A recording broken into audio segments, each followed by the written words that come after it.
पलक जो बंद किए साथ में पाए अपने, दिल की धड़कन धीरे से बात कह के जाती है, दिल की धड़कन धीरे से बात कह के जाती है।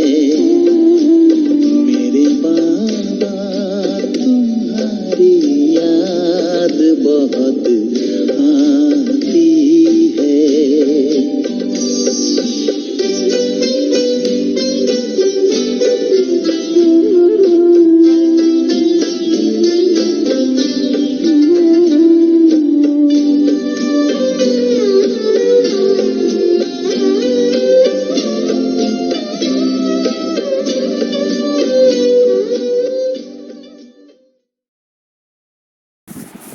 ओम शांति। आज 14 अक्टूबर 2020 बाबा की साकार मधुर महावाक्य सुनते हैं। बाबा कहते हैं, मीठे बच्चे, संगम युग पर ही तुम्हें आत्म अभिमानी बनने की मेहनत करनी पड़ती।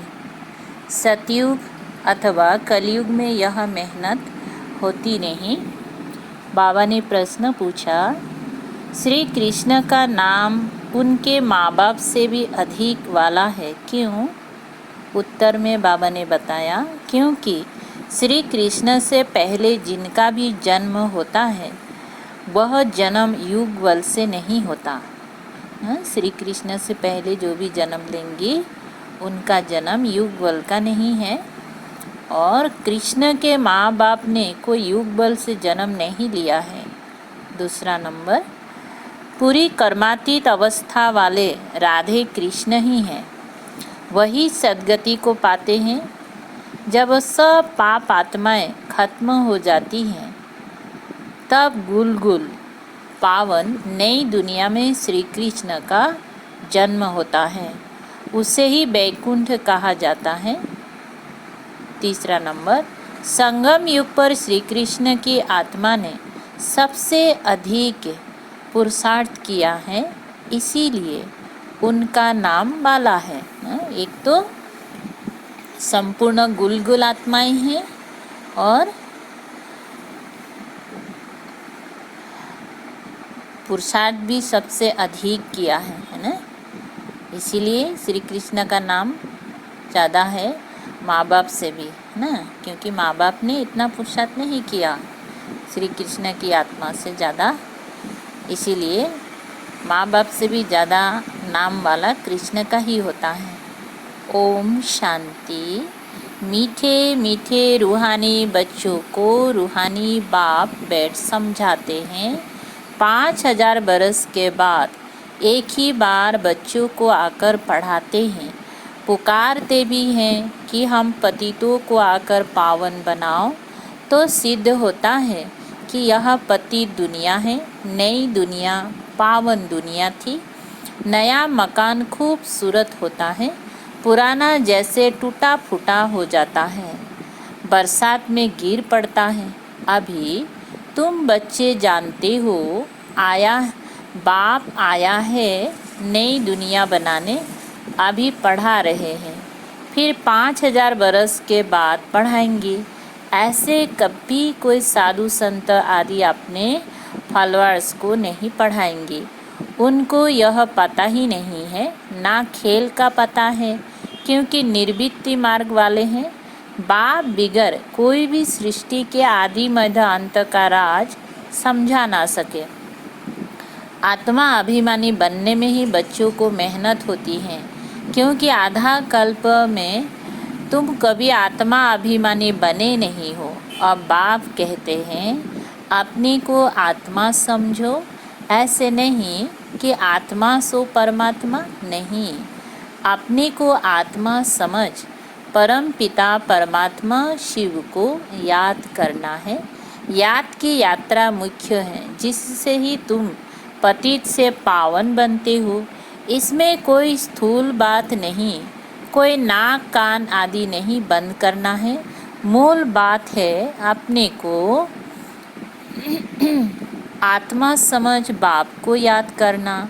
तुम आधा कल्प से हिरे हुए हो, माने आधा कल्प से आदत पड़ गया ना देह देखने का, देह याद करने का। तो बाबा क्या कहते हैं, तुम आधा कल्प से हिरे हुए हो देह अभिमान में रहने के। पहले अपने को आत्मा समझेंगे तब बाप को याद कर सकेंगे। भक्ति मार्ग में भी बाबा बाबा कहते आते हैं। बच्चे जानते हैं सतयुग में एक ही लौकिक बाप है, वहाँ पारलौकिक बाप को याद नहीं करते हैं क्योंकि सुख है। भक्ति मार्ग में फिर दो बाप बन जाते हैं, लौकिक और पारलौकिक। दुख में सब पारलौकिक बाप को याद करते हैं। सतयुग में भक्ति होती ही नहीं, वहाँ तो है ही ज्ञान की पारलब्ध। ऐसे नहीं कि ज्ञान रहता है, इस समय के ज्ञान की पारलब्ध मिलती है। बाप तो एक ही बार आते हैं। आधा कल्प बेहद के बाप का सुख का बरसा रहता है, फिर लौकिक बाप से अल्पकाल का बरसा मिलता है। यह मनुष्य नहीं समझा सकते। ये है नई बात। 5000 बरस में संगम युग पर एक ही बार बाप आते हैं, जबकि कलयुग अंत सतयुग आदि का संगम होता है, तभी बाप आते हैं नई दुनिया फिर से स्थापन करने। नई दुनिया में इन लक्ष्मी नारायण का राज्य था, फिर त्रेता में राम राज्य था। बाकी देवताओं आदि के जो इतने चित्र बनाए हैं वह सब है भक्ति मार्ग की सामग्री। बाप कहते हैं इन सब को भूल जाओ, अभी अपने घर को और नई दुनिया को याद करो। ज्ञान मार्ग है समझ का मार्ग, जिससे तुम 21 जन्म समझदार बन जाते हो, कोई दुख नहीं रहता। सतयुग में कभी कोई ऐसे नहीं कहेंगी हमको शांति चाहिए। कहा जाता है ना, मांगने से मरना भला। बाप तुमको ऐसा साहूकार बना देते हैं जो देवताओं को भगवान से कोई चीज़ मांगने की दरकार नहीं रहती। यहाँ तो दुआ मांगते हैं ना। पोप आदि आते हैं तो कितने दुआ लेने जाते हैं, पोप कितनों की शादियाँ कराते हैं। बाबा तो ये काम नहीं करते। भक्ति मार्ग में जो पास हो गया है सो अब हो रहा है, सो फिर रिपीट होगा। दिन प्रतिदिन भारत कितना गिरता जाता है। अभी तुम हो संगम युग पर, बाकी सब है कलयुगी मनुष्य। जब तक यहाँ ना आए तब तक कुछ भी समझ ना सके कि अभी संगम है व कलयुग है। एक ही घर में बच्चे समझते हम संगम पर हैं, बाप कहेंगे हम कलयुग में हैं, तो कितनी तकलीफ हो पड़ती है। खान पान आदि का भी झंझट हो पड़ता है। तुम संगम युगी हो, शुद्ध पवित्र भोजन खाने वाले। देवताएं कभी प्याज आदि थोड़े ही खाते हैं। इन देवताओं को कहा ही जाता है निर्विकारी। अभी इसीलिए बावले तुम भी देवी देवता आत्मा हो ना, देवी घर आने की तैयारी हो रहा है, तो हमें भी ये सब नहीं खाना चाहिए। भक्ति मार्ग में सब तमो प्रधान बन गए हैं और बाप कहते हैं सतु प्रधान बनो। कोई भी ऐसा नहीं है जो समझे कि आत्मा पहले सतु प्रधान थी फिर तमो प्रधान बनी है, क्योंकि वो तो आत्मा को निर्लेप समझते हैं। आत्मा सो परमात्मा है, ऐसे ऐसे कह देते हैं। बाप कहते हैं ज्ञान सागर मैं ही हूँ। जो इस देवी देवता धर्म के होंगे वह सब आकर फिर से अपना बरसा लेंगे। अभी शेपलिंग लग रही है, तुम समझ जाएंगे ये इतना ऊंच पद पाने लायक नहीं है। घर में जाकर शादियाँ आदि करते छी छी होते रहते हैं। जो समझाया जाता है ऊंच पद पा नहीं सकते, यह राजाई स्थापन हो रही है। बाप कहते हैं मैं तुमको राजाओं का राजा बनाता हूँ, तो प्रजा जरूर बनानी पड़े, नहीं तो राज्य कैसे पाएंगी। यह गीता के अक्षर है ना, इनको कहा ही जाता है गीता का युग। तुम राजयोग सीख रहे हो, जानते हो आदि सनातन देवी देवता धर्म का फाउंडेशन लग रहा है। सूर्यवंशी चंद्रवंशी दोनों राजा स्थापन हो रही हैं। ब्राह्मण कुल स्थापन हो चुका है। ब्राह्मण ही फिर सूर्यवंशी चंद्रवंशी बनते हैं। जो अच्छी रीति मेहनत करेंगी वह सूर्यवंशी बनेंगी। और धर्म वाले जो आते हैं वो आते ही हैं अपने धर्म की स्थापना करने। पीछे उस धर्म की आत्माएं आती रहती हैं, धर्म की वृद्धि होती जाती हैं। समझो कोई क्रिश्चियन है तो उन्हों का बीज रूप क्राइस्ट ठहरा। तुम्हारा बीज रूप कौन है? बाप, क्योंकि बाप ही आकर स्वर्ग की स्थापना करते हैं ब्रह्मा द्वारा। ब्रह्मा को ही प्रजापिता कहा जाता है। रचता नहीं कहेंगे, इन द्वारा बच्चे एडाप्ट किए जाते हैं। ब्रह्मा को भी तो क्रिएट करते हैं ना। बाप आकर प्रवेश कर ये रचते हैं। शिव बाबा कहते हैं तुम मेरे बच्चे हो। ब्रह्मा भी कहते हैं तुम मेरे साकारी बच्चे हो। अभी तुम काले छी छी बन गए हो और फिर ब्राह्मण बने हो। इस संगम पर ही तुम पुरुषोत्तम देवी देवता बनने की मेहनत करते हो। देवताओं को और शूद्र को कोई मेहनत नहीं करनी पड़ती है। तुम ब्राह्मणों को मेहनत करनी पड़ती है देवता बनने के लिए। बाप आते ही हैं संगम पर। यह है बहुत छोटा युग, इसीलिए इनको लीप युग कहा जाता है। इनको कोई जानते नहीं। बाप को भी मेहनत लगती है, ऐसे नहीं कि झट से नई दुनिया बन जाती है। तुमको देवता बनने में टाइम लगता है। जो अच्छे कर्म करते हैं तो अच्छे कुल में जन्म लेते हैं। अभी तुम नंबरवार पुरुषार्थ अनुसार गुल गुल बन रहे हो। आत्मा ही बनती है। अभी तुम्हारी आत्मा अच्छे कर्म सीख रही है। आत्मा ही अच्छे व बुरे संस्कार ले जाती हैं। अभी तुम गुल गुल फूल बन अच्छे घर में जन्म लेते रहेंगे। यहाँ जो अच्छा पुरुषार्थ करते हैं तो जरूर अच्छे कुल में जन्म लेते होंगे। नंबरवार तो है ना, जैसे जैसे कर्म करते हैं ऐसा जन्म लेते हैं। जब बुरे कर्म करने वाले बिल्कुल खत्म हो जाते हैं फिर स्वर्ग स्थापन हो जाता है। छाट छूट होकर, है ना, एकदम छाट छूट होकर फिर स्वर्ग की स्थापना होता है। तमो प्रधान जो भी है वो खत्म हो जाते हैं। फिर नए देवताओं का आना शुरू होता है। जब भ्रष्टाचारी सब खत्म हो जाते हैं तब कृष्ण का जन्म होता है। तब तक बदली सदली होती रहती हैं। जब कोई छी छी रहेगा तब कृष्ण, जब कोई छी छी नहीं रहेगा तब कृष्ण आएगा। तब तक तुम आते जाते रहेंगे। कृष्ण को रिसीव करने वाले माँ बाप भी पहले से ही चाहिए ना। फिर सब अच्छे अच्छे रहेंगे, बाकी चले जाएंगे, तभी उसको स्वर्ग कहा जाएगा।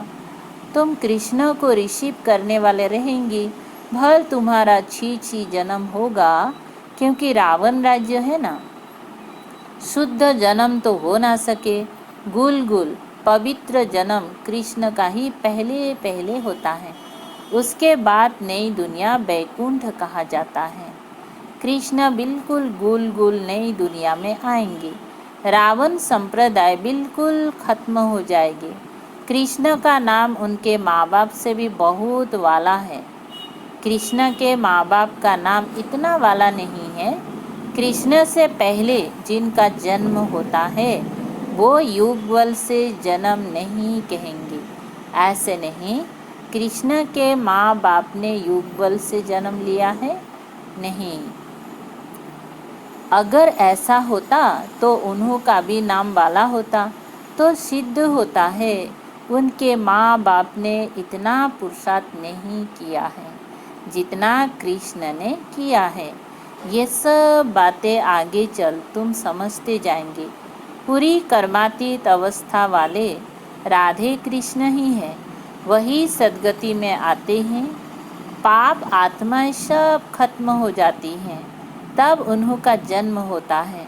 फिर कहेंगे पावन दुनिया, इसीलिए कृष्ण का नाम वाला है। माँ बाप का इतना नहीं, आगे चल तुमको बहुत साक्षात्कार होंगे। टाइम तो पड़ा है, तुम किसी को भी समझा सकते हो हम ये बनेंगे, ये बनने के लिए पढ़ रहे हैं।